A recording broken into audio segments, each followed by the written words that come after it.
Dinosaurs, as we know them today, they were named in the middle of the 19th century by Richard Owen, about dinosaurs and the evidence in picture form and textual form within the book that dinosaurs, as we know them today, which means the word dinosaur is Latin for large, terrible lizard, actually didn't die out 65 million years ago. And when I learned this, I was amazed. You know, in school we're taught that the dinosaurs died out 65 million years ago, and man did not live alongside the dinosaurs or the large, terrible lizards. And it wasn't until we started digging up the bones of the large, terrible lizards that we discovered these large, what we know in our cultures, which we've got depicted on many flags, on many buildings, and they used to know them as dragons, and which would suit the descriptions of dragons and the pictures of dragons and the depictions of dragons we see all over the world. When the bones were dug up in the middle of the 19th century, that's when we discovered them, and then we started applying an evolutionary interpretation to what we were digging up, and they came up with the conclusion that, well, these creatures died out in between 60 70 million years ago. I mean, that number keeps changing, whatever. 60 to 70 million years ago, before man and humanity came on the scene, so therefore we didn't witness or observe them. But the strange thing is, as I've already said, is if we didn't observe them, then why are the depictions, drawings, why do we use them in our cultures and our flags? And they were drawing pictures of these and showing evidence that we lived alongside what we know as dinosaurs, large terrible lizards, before the middle of the 19th century. And these accounts of what we know as large terrible lizard dinosaurs, Marco Polo spoke about them. Right the way back, Alexander's army witnessed them. They were terrified. The soldiers were terrified when they came across them, and they were, all kinds of what we would clearly describe as dinosaurs. It's been demonstrated that they whether they do still now, I don't know. There could still be one or two left alive somewhere in the world, but man has lived alongside them, and man's history of man and dinosaur coexisting is bountiful in the world, and this book gives lots of those demonstrations for that. We even see just a sidetrack here. Now, this book, when I received it, there's the front. I'm not sure whether it's a valuable book anymore, because obviously, sometimes if there's a misprint in a book, then it can become more valuable than others. So anyway, when I first got this book, I opened it up, and to discover, I'll use the book holder, that the back was at the front of the book, but not only that, the back was upside down. So basically, what I have to do is turn it over, and then we get the back of the book upside down, and we open it, and we should, unless it's changed overnight, there we go, look at this. So there you go, just a little addition there, right, okay. There we go, the introduction. As you can see now, I'm using this book, and it's easy to use on this book stand. Easy to use. So let me see. There is one, basically the book gives you lots of, we have here,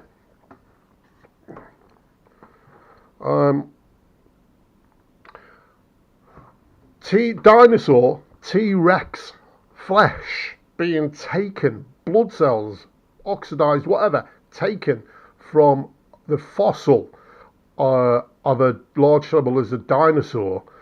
And when the scientists who discovered this pulled this out of the bone, it was still tissue hadn't actually fossilised, the outer part had fossilised. When they pulled out, they were absolutely stunned and couldn't believe that dinosaur flesh, tissue, blood, cells could survive 60 to 70 million years. Well, they can't. It's impossible. So what they started to say, oh, well, look at this. There must be some special conditions to be able to enable dinosaur soft tissue to last 60 to 70 million years. No. They didn't question their worldview and their ages. They tried to fit the evidence into their a priori preconceived template of evolution. But no, we all know flesh, soft tissue, DNA, cells, it's not going to last 60 to 70 million years ago. And obviously, this Tyrannosaurus rex fossil didn't die 60 to 70 million years ago. Obviously, in order for this to stay as it is, it clearly would have died thousands, probably, I would say maybe 4 to 4,500, anything from 4,500 years ago downwards towards our present date. So that's one of them in there, and it gives all kinds of different ones. Some more depictions. So on, let me see. And we have the dinosaurs where they've been found in America. The Mayans have got the petroglyphs in the Mayans, and then again Mexico. They've got them. There's one there, which is a depiction. I think that's a carving. On a jug, and then we see. We got the dates. This was 900 AD. 900 AD. So how did they know what a I can't even pronounce the word, protoceratops looked like in 900 AD, unless they'd seen them on the jug. Okay. There's what we have, more clay objects, and there we have the similar things. There we go, more pottery or whatever it is. There we go, on cloth. You can see it there.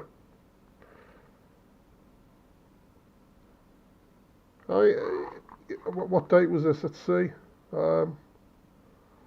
900 AD to 1470 AD. I'm sorry, well, this was just, a long time before we started digging up dinosaur bones. And notice something?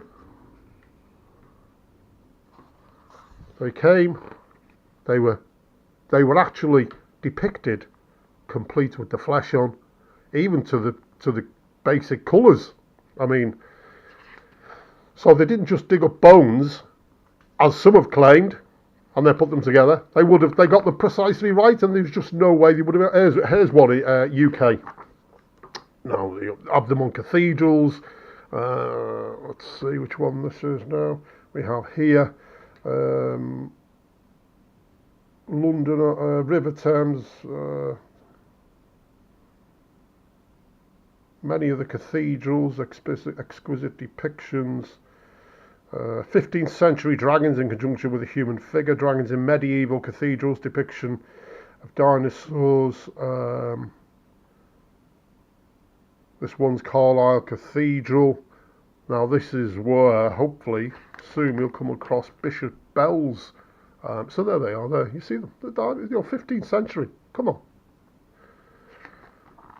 Okay, there's more. St Andrew's Hall. Juvenile theropod. There we go. That's what a juvenile theropod would look like. And we have here the carving on St Andrew's Hall in the UK. So if you live anywhere near these places, then take a visit, and I'm sure you'll be right. Okay, this is Carlisle Cathedral, obviously Carlisle. There's a Bishop Richard Bell buried in the floor of the cathedral in 1496. That's the 15th century. Okay, that's what, 500 years ago. Didn't start digging up dinosaur bones, large terrible lizard bones, until middle of the 19th century. Okay.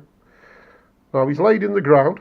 This is his tomb in the ground with brass plaque, brass surroundings, which you can see here. And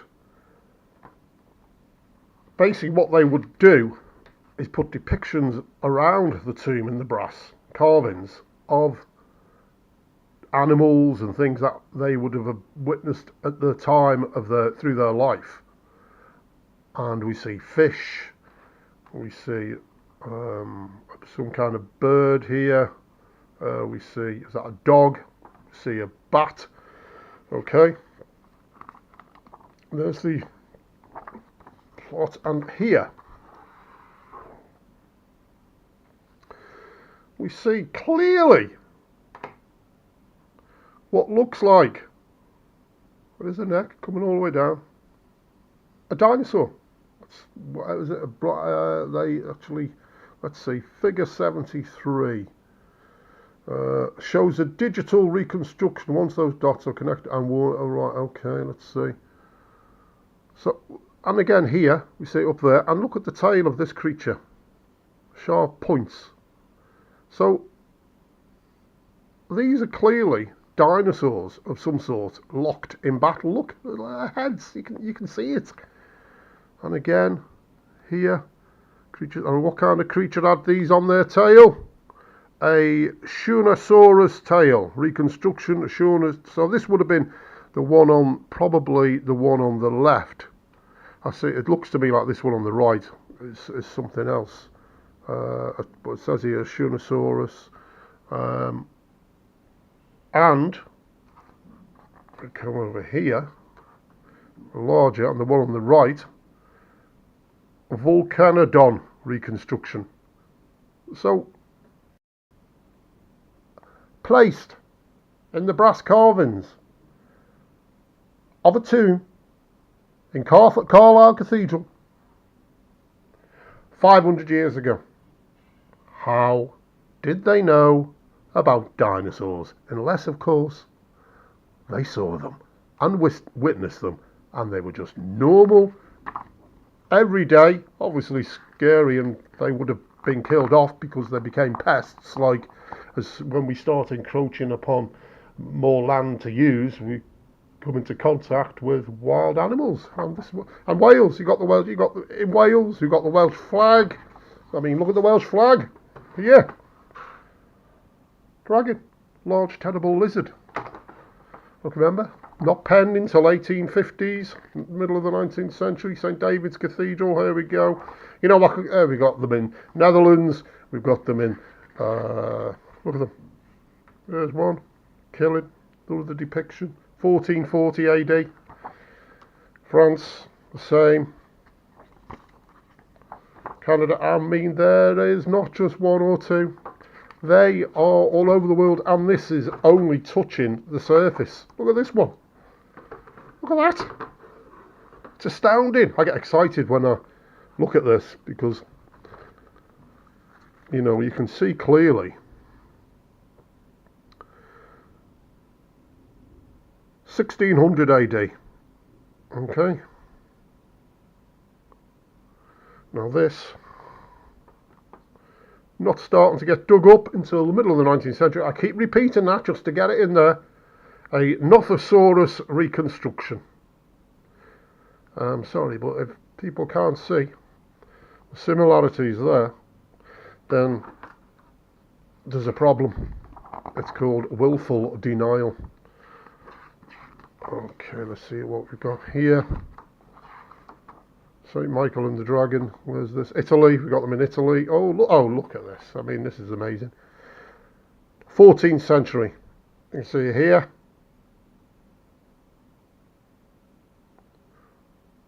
And the reconstruction. Ornitholestos reconstruction.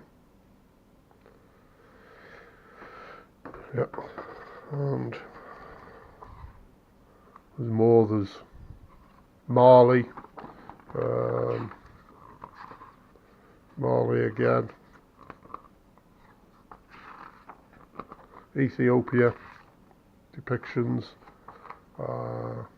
China depictions,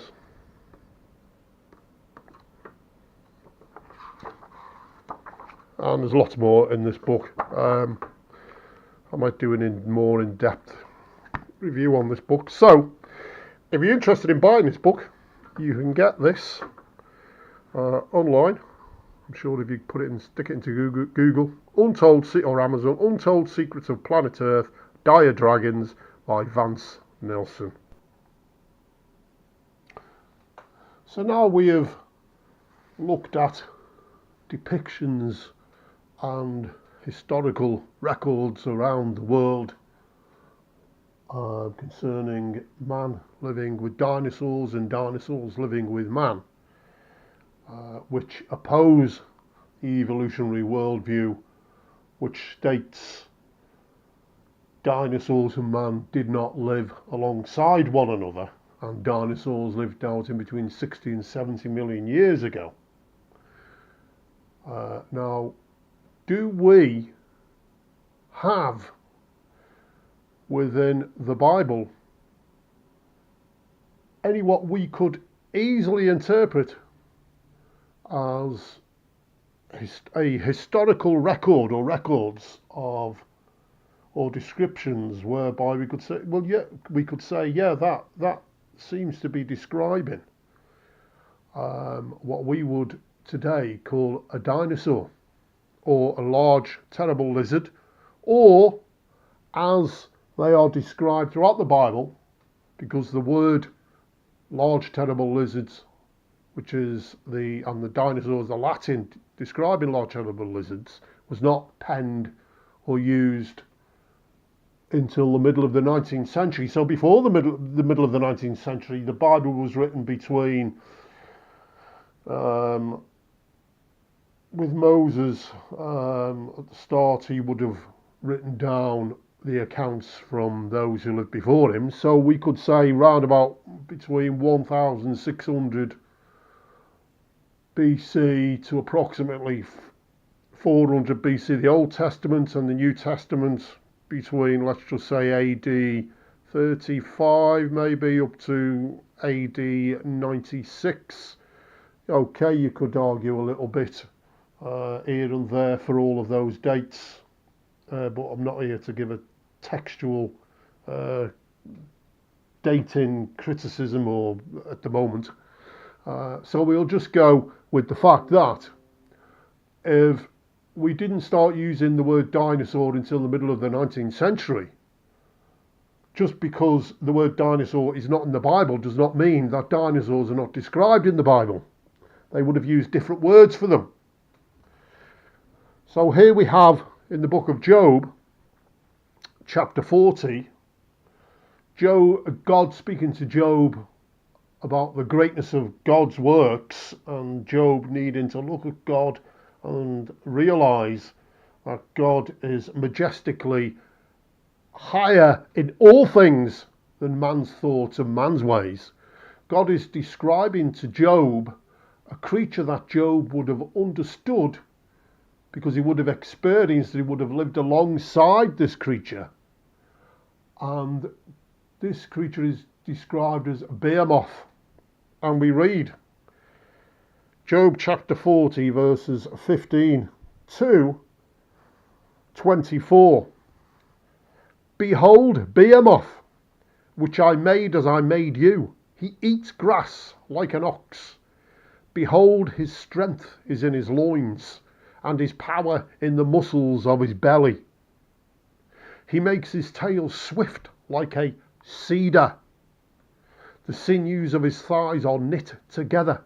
His bones are tubes of bronze. His limbs are like bars of iron.